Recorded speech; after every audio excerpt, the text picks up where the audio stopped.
Now, there are numerous post-exploitation tools on the Meterpreter session. These extensions are classified according to what they are used for in the post-exploitation phase.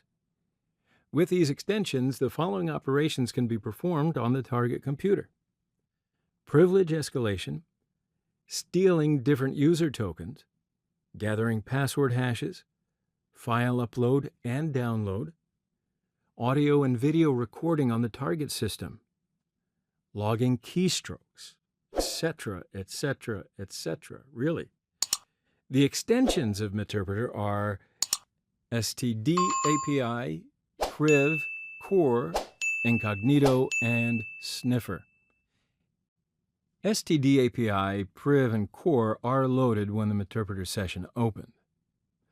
So when you run the help command on a Meterpreter session, the commands of the loaded extensions are listed. The commands are classified by the extensions and their functions, which are file system commands, network commands, etc. So you can use the load command to load and use the extensions which are not loaded yet. Now, if you run help after loading an extension, you'll see the commands of the newly added extensions as well.